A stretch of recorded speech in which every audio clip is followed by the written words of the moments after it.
Réhabilités à exercer leur foi et à occuper des fonctions publiques, les protestants débutent petit à petit une existence paisible, en paix avec le reste de la société.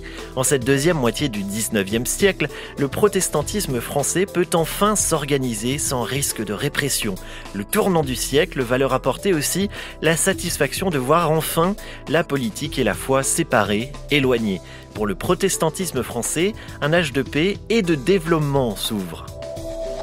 L'histoire du protestantisme français, un podcast réalisé par le Musée protestant et produit par la Fondation Regard Protestant.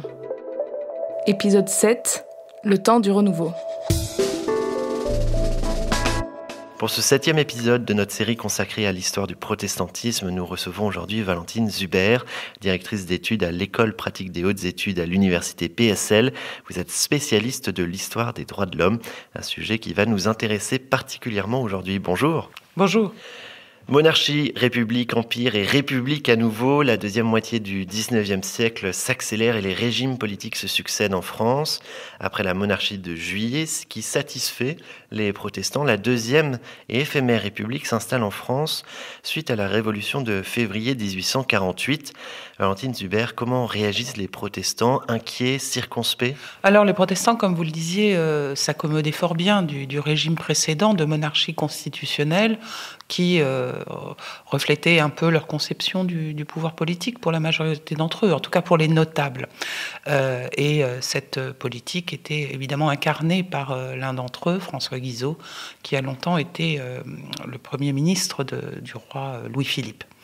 1848, ce ne sont pas des événements que redoutent les protestants parce que c'est un mouvement tout de même démocratique, là aussi pétri d'espérance, mais qui n'a pas cette caractéristique anticléricale que redoutent les protestants, puisque évidemment ils cherchent à faire progresser leur situation dans le pays, mais ils ne souhaitent pas en revenir aux persécutions antireligieuses qui ont pu émailler et qui ont même ensanglanté une partie de la Révolution française qui est encore dans toutes les mémoires.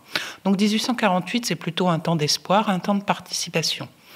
En revanche, le coup d'État de Louis-Napoléon Bonaparte et puis la proclamation de l'Empire et surtout l'appui sur l'Église catholique presque exclusif de ce président, par la suite empereur, fait redouter aux protestants le retour des persécutions et le retour des tracasseries administratives, même si Napoléon III ne remet pas en cause le concordat et ce qu'on appelle le régime des cultes reconnus, qui fait du protestantisme dans ces deux instances calvinistes et luthériennes des religions reconnues, des confessions chrétiennes reconnues par l'État et stipendiées comme telles. On a parlé 1848, c'est à peine 3 ans plus tard, le coup d'État que vous mentionnez, 2 décembre 1851. Donc, on le rappelle, Louis-Napoléon Bonaparte devient de président à souverain empereur des Français, un coup d'État et un nouveau bouleversement politique. Dès le coup d'État, les protestants mettent des freins, ont des inquiétudes. Oui, bien sûr, parce qu'ils sont très attachés aux libertés et que le souvenir du Premier Empire, le souvenir des positions autoritaires et même les premières mesures prises par le président puis devenu empereur sont à même de les rendre assez inquiets sur leur propre subsistance, leur propre liberté. Donc il y a plutôt une méfiance et pour beaucoup de protestants et d'amis des protestants, et je pense par exemple à des grands intellectuels comme Jules Michelet ou Edgar Quinet, c'est un peu le temps de l'exil de nouveau. Alors pour les protestants, il n'y a pas d'exemple très connu de personnes qui sont échappées à la France, mais néanmoins les solidarités avec Genève, avec la Suisse, avec l'Angleterre ou même plus près en Belgique ont fait qu'il y a eu un exil certain des personnalités les plus importantes du protestantisme. On verra aussi des protestants s'investir dans les gouvernements de Louis-Napoléon Bonaparte. Oui, effectivement, je pense qu'il n'y n'y a pas unanimité du protestantisme vis-à-vis du politique. Il n'y a pas une forme politique privilégiée par les protestants, que ce soit au XIXe ou à notre époque. On verra par la suite avec l'établissement durable du régime républicain que ce régime sera celui préféré par une certaine élite protestante. Mais alors que le régime impérial s'affermit, qu'il est appelé à durer, il y a évidemment des protestants qui travaillent aux côtés de l'empereur. Et parmi ceux-ci, on connaît le baron Haussmann, par exemple, qui est luthérien d'origine et à qui va être confiée la transformation urbaine que nous connaissons, enfin qui a modelé le Paris d'aujourd'hui. Le baron Haussmann était donc luthérien. En tout cas, ce qui est intéressant, c'est que vous avez une promotion sociale qui est possible et que les protestants en profitent à ce moment-là. Après l'Empire, on retrouve la République, la troisième du nom, instaurée en 1871 et qui va durer jusqu'en 1940 et le vote des pleins pouvoirs au maréchal Pétain. Les protestants ont un rôle important dans cette nouvelle République. On peut même dire qu'ils s'investissent massivement. Oui, il y a effectivement un investissement massif des élites protestantes. Des élites qui sont républicaines, tout particulièrement, qui trouvent avec le pouvoir donné aux républicains, pas tout de suite, 1871 c'est la proclamation de la République, mais pour que celle-ci se solidifie véritablement, il faut attendre la fin des années 1870. Donc il y a toute une genèse avec une hésitation entre monarchie constitutionnelle, république. Finalement, les républicains gagnent, et c'est à ce moment-là que un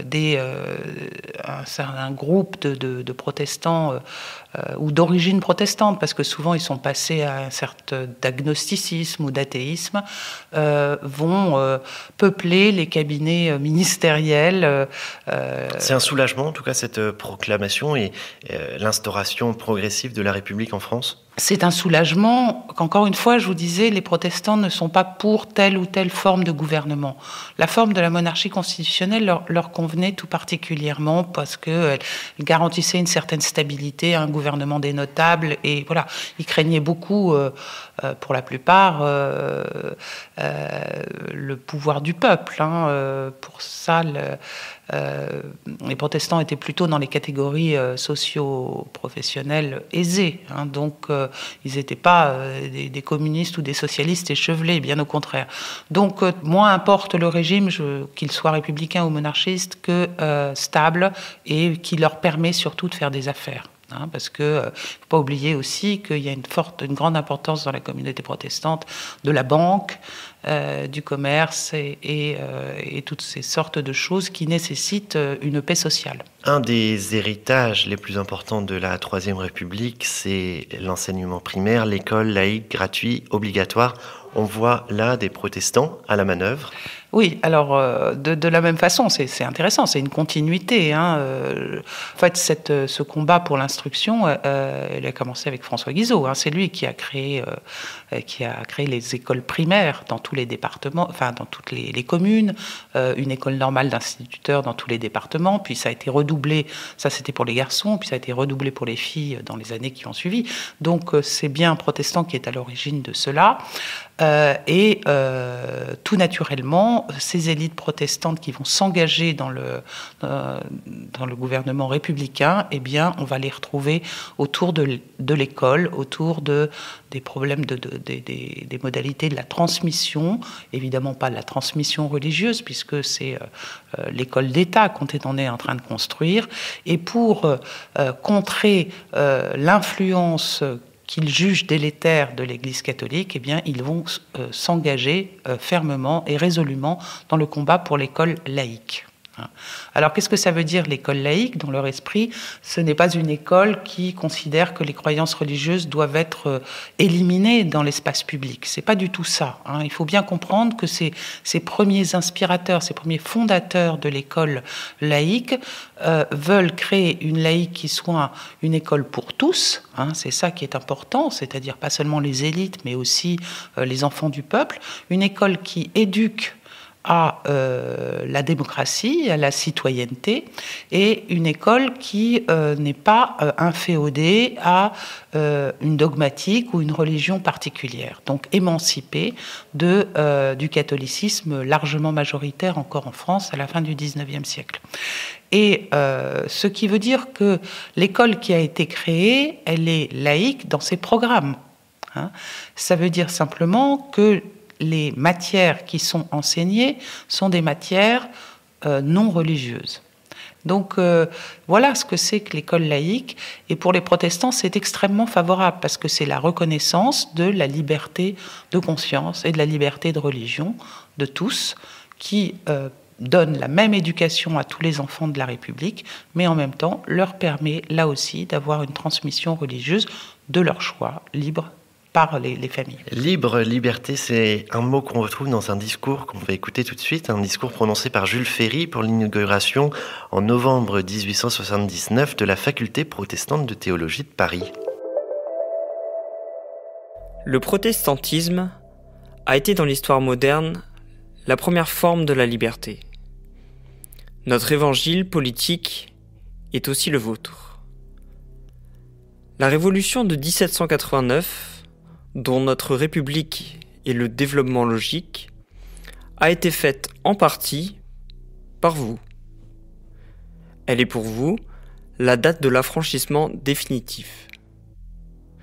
Nous vous saluons donc comme une puissance amie, comme une alliée nécessaire, qui ne fera défaut ni à la République ni à la liberté. Vous pouvez compter sur nous comme nous pouvons compter sur vous. Assurez que vous êtes, messieurs, de trouver auprès de nous, en tout temps, non seulement justice, mais profonde sympathie. L'histoire du protestantisme français. Une profonde sympathie de la part de Jules Ferry envers les protestants. Ça résume les relations qu'entretiennent les membres du gouvernement avec les protestants en France ? Alors, tout d'abord, les membres du gouvernement, ils changent à intervalles réguliers. Le régime de la Troisième République était un régime où les gouvernements tombent selon ou se réinvestissent selon les différentes coalitions. Donc, Jules Ferry a été un membre très important d'un gouvernement de la Troisième République, très, très fondateur, mais il n'est pas non plus représentatif de tous. Il y a toutes les nuances dans le camp républicain et des batailles régulières entre les différentes compréhensions de ce que doit être la République. Mais dans ce discours, Jules Ferry est à la fois sincère et tactique. Sincère parce qu'effectivement, il a un très grand nombre de protestants dans son entourage, qu'il travaille avec eux, qu'il consonne régulièrement avec un certain nombre d'idées qui lui sont proposées. Sa femme est d'origine protestante, mais il y a un effet tactique. Là aussi, c'est que les protestants, même très peu nombreux, mais plutôt dans des catégories aisées et cultivées et éduquées, sont des alliés de choix pour les républicains. Parce qu'il ne faut pas oublier, on est dans un régime qui continue à entretenir une rivalité extrêmement forte avec les cadres de l'Église catholique, avec l'Église catholique elle-même, et qui est dans une conquête du pouvoir. Émile Poula, un sociologue très connu, a pu dire qu'il y avait une guerre des deux Frances. La France catholique est légitimiste et la France républicaine qui est démocratique. Donc on est dans un climat vraiment difficile. Il faut éduquer les futurs citoyens pour les rallier à la République. On est vraiment là dans une guerre des camps. Donc dans cette guerre des camps, les protestants, évidemment, sont une proie de choix, si je puis dire, pour les républicains, parce que c'est du religieux. Ils prônent du religieux, mais un religieux qui semble compatible avec les idéaux de liberté et d'égalité qui sont promus par la République. Finalement, on voit là déjà les prémices peut-être de la loi de séparation de l'État et de l'Église avec cette réflexion de séparer le politique du religieux. Oui, et il y a déjà une pensée extrêmement élaborée, d'ailleurs dans le protestantisme, sur la nécessité de la séparation entre ce qui relève de la sphère politique et ce qui relève de la sphère spirituelle. C'est Alexandre Vinet, un pasteur vaudois, donc de Suisse, qui a déjà proposé cette solution théologico-politique, si je puis dire, pour résoudre le problème de la liberté des individus et des groupes face à un État qui peut s'avérer régulièrement persécuteur. Cette deuxième moitié du XIXe siècle est tout de même un peu inédite pour les protestants. Justement, il n'y a pas de persécution. Alors c'est le temps aussi de se réorganiser, de construire une organisation qui était impossible en quelque sorte jusqu'alors. Oui, c'est tout à fait vrai. C'était pas possible parce que, en dépit du fait que le protestantisme, dans sa version luthérienne et calviniste, étaient devenus des cultes reconnus, il y avait toute une police des cultes qui était dans ce qu'on appelle les articles organiques qui étaient prévus dans ce régime. Et ces articles organiques ne donnaient pas entière liberté à ces deux cultes de s'organiser comme ils le souhaitaient. Et en particulier, ils ne leur permettaient pas de remettre en route le système presbytéro-synodal qui faisait qu'il y avait des élections depuis la base jusqu'à un premier synode, du synode jusque voilà. Et donc, si vous voulez, la liberté de culte des protestants, même reconnue par l'État, n'était pas totale, puisqu'ils ne pouvaient pas mettre en œuvre leur doctrine interne telle que leurs ancêtres avaient fonctionné jusque-là. Donc, au lendemain de la chute du Second Empire, le nouveau gouvernement leur a laissé la possibilité de s'organiser comme il le fait. Et c'est pour ça qu'ils ont pu mettre en place un synode, le premier depuis fort longtemps, depuis la révocation de l'édit de Nantes, le synode national de 1872, qui va voir donc les différentes tendances du protestantisme se rencontrer et malheureusement, pour l'unité protestante, se diviser profondément.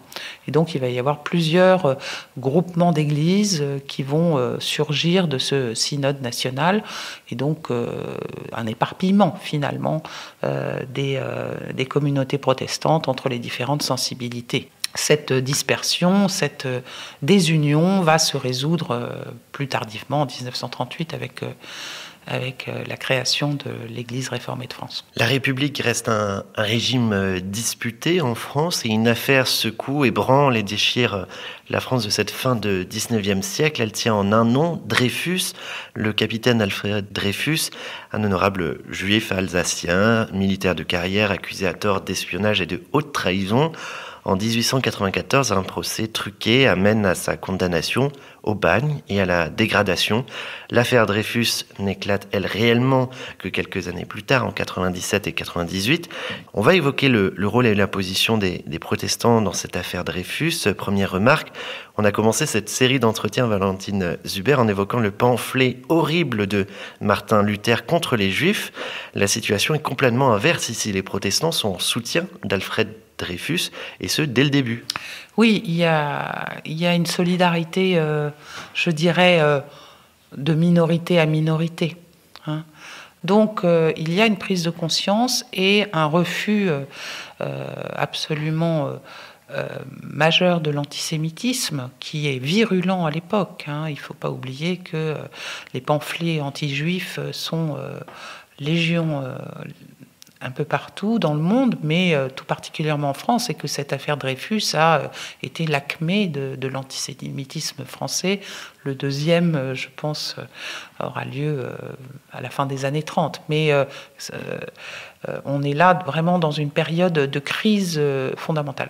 Et parmi les anti-Dreyfusards, il y a la majorité des intellectuels catholiques. Donc il y a aussi, là aussi, une manière de se positionner politiquement pour les protestants qui, encore une fois, montre leurs différences. On peut être croyant et non antisémite, par exemple.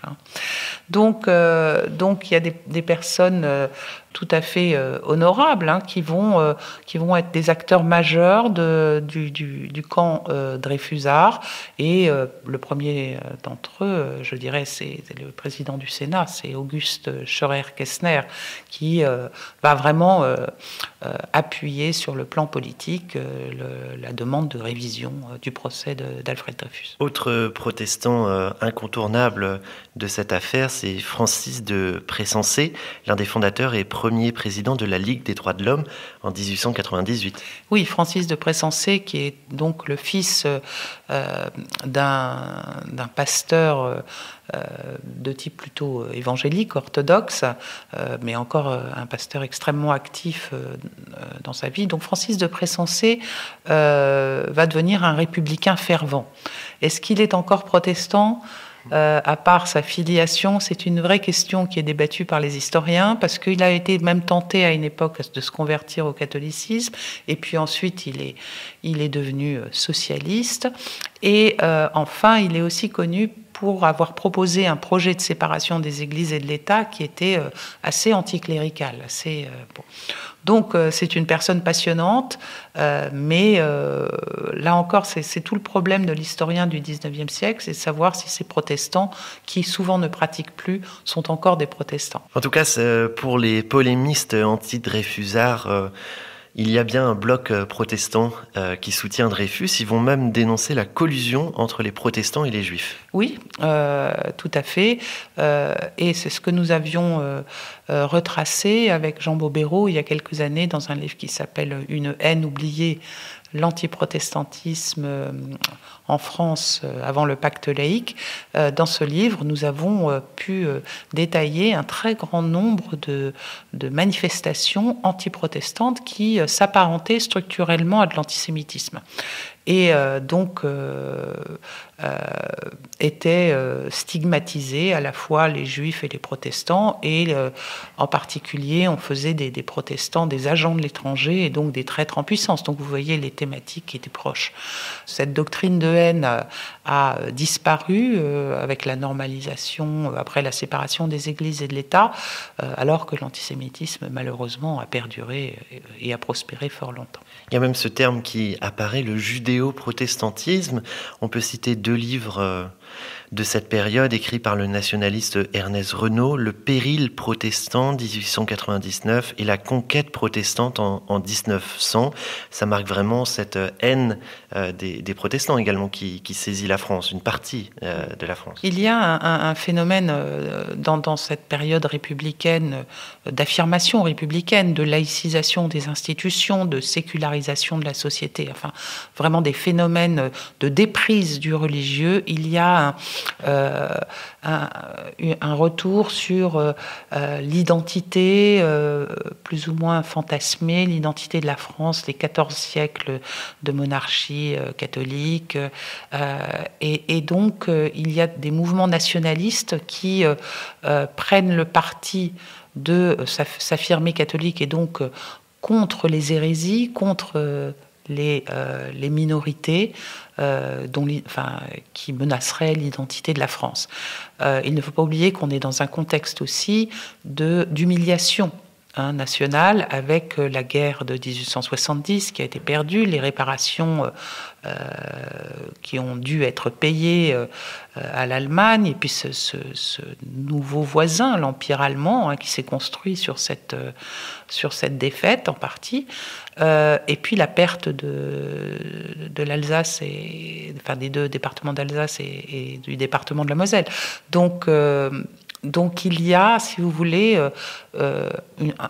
un fort patriotisme qui peut virer pour certains un nationalisme et qui s'appuie sur une identité catholique de toute éternité. Et donc évidemment, juifs et protestants sont des cailloux dans la chaussure de ces nationalistes et des boucs émissaires faciles. Après un long combat judiciaire, le 13 juillet 1906, Alfred Dreyfus redevient malgré tout capitaine et réintégré dans l'armée.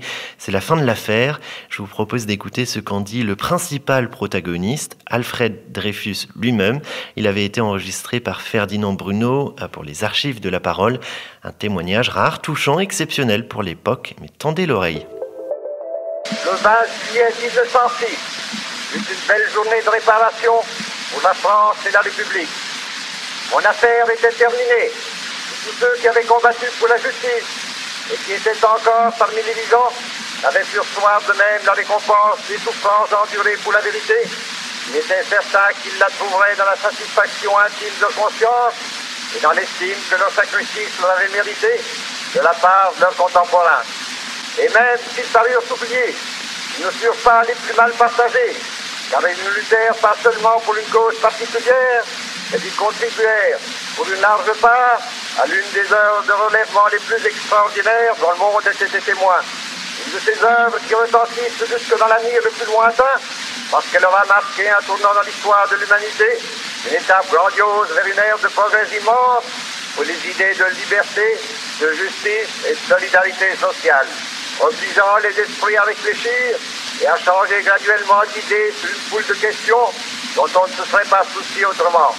Les traditions s'évanouirent, ils préparèrent peu à peu, mais sûrement, l'esprit public à accepter des réformes importantes. Les traditions s'évanouirent et préparèrent peu à peu, mais sûrement l'esprit public à accepter des réformes importantes, nous dit le capitaine Alfred Dreyfus.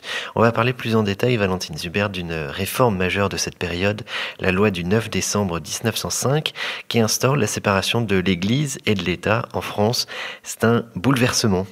Oui, alors d'abord, c'est la séparation des églises et de l'État, et non pas de l'Église. C'est-à-dire qu'il n'y a pas que l'Église catholique qui est concernée par cette séparation, mais aussi le culte protestant et le culte juif. Donc c'est une mesure nationale, c'est une mesure qui a une beaucoup plus grande envergure et qui touche évidemment tous les croyants en France. Je ne sais pas si Alfred Dreyfus, dans ce discours, parle effectivement de la séparation qui est dans le programme des Républicains depuis des décennies, mais qu'ils n'ont jamais encore mis en application. Mais néanmoins, ce que j'entends aussi dans ce discours, c'est un appel au changement social aussi. Et parmi les arguments en faveur de la séparation des églises et de l'État, il y a celui qui est exprimé par Jean Jaurès, qui en sera d'ailleurs l'un des architectes, qui dit qu'il faut vraiment en finir avec la question religieuse pour pouvoir enfin aborder la question sociale, c'est-à-dire évidemment l'impôt sur le revenu, la répartition des aides, etc., la justice sociale. Donc tout est lié. Les protestants, en tout cas ceux qui sont associés au gouvernement ou ceux qui se reconnaissent dans le programme républicain, voient dans la séparation un moyen de enfin s'épanouir dans une république qui est la même pour tous et qui n'a pas une préférence pour telle ou telle confession, même si celle-ci est largement encore majoritaire, comme je le disais, dans le pays. Donc les protestants vont plutôt appuyer cette mesure, non sans crainte évidemment de perdre des subsides, de perdre une certaine influence, mais c'est le prix de la liberté. Pour les protestants, est-ce que cette loi marque finalement l'achèvement de la lutte entre la République laïque et l'Église catholique ? Alors, ils ne vont pas le dire ouvertement comme ça, bien entendu. Mais effectivement, c'est un grand soulagement pour eux qui ont vécu dans leur passé cette alliance quasiment indéfectible entre l'État et l'Église, qui a été la source de tout leur malheur. La révocation de l'édit de Nantes, c'est un acte politique, mais enfin largement influencé aussi par l'Église catholique du temps. et toutes les persécutions antiprotestantes qui ont suivi. Donc cette remise à plat, cette égalitarisation des conditions entre les différentes confessions en place sur le territoire, ça ne peut être qu'une bonne nouvelle pour les protestants. Et c'est bien aussi parce qu'il y a cette neutralité, cette impartialité de l'État qui est proclamée par la loi de 1905 que l'Église catholique l'a d'abord refusée. Parce que, évidemment, c'est une grosse perte d'un point de vue identitaire et historique. Après des siècles de persécution, on a vu avec André Ancrevet dans le précédent épisode, Valentine Zuber, que les protestants étaient de mieux en mieux acceptés, tout au moins tolérés en France. Est-ce qu'on peut dire que petit à petit, la France apprend la tolérance religieuse dans les faits et le pluralisme ? Alors je serais moins... j'aimerais bien pouvoir dire ça, mais je rappelle quand même que le protestantisme est extrêmement minoritaire.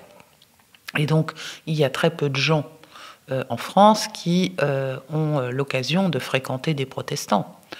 Mais la politique proactive du gouvernement républicain, et ça depuis la Révolution française, c'est quand même un acquis majeur, c'est qu'on reste citoyen à égalité, quelle que soit la croyance religieuse que l'on a. Et donc la citoyenneté est complètement détachée de l'appartenance religieuse, qui est vraiment une décision majeure de la Révolution française et qui a été déclinée par les républicains et qui est à la base de notre laïcité actuelle. Donc la loi est pour l'acceptation du pluralisme et effectivement une tolérance entre les différentes croyances religieuses, pourvu qu'elles ne troublent pas l'ordre public. Alors après, l'ordre public, c'est difficile à définir et selon les régimes, ça peut être plus ou moins libéral ou contraignant.